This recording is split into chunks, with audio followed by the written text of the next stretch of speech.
فرشتوں کے عرش اٹھانے سے کیا مراد ہے؟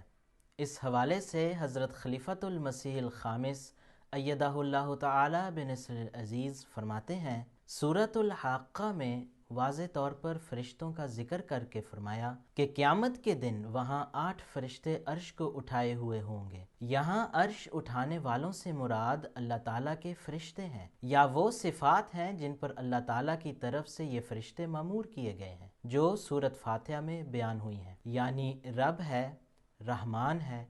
رحیم ہے اور مالک یوم الدین ہے، جو اس دنیا میں انسان کے کام آتی ہیں، بنیادی صفات پر جو ایمان لانے والے ہیں اور ایمان لانے کے بعد توبہ کی طرف توجہ کرنے والے ہیں، جو اللہ تعالیٰ کے حضور جھکتے ہیں اور نیک اعمال بجا لانے والے ہیں، ان کے لیے فرشتے بھی دعا کرتے ہیں، خاص طور پر وہ فرشتے جن کے ذمہ خدا تعالیٰ نے ان صفات کو انسانوں پر جاری کرنے کے لیے لگایا ہے۔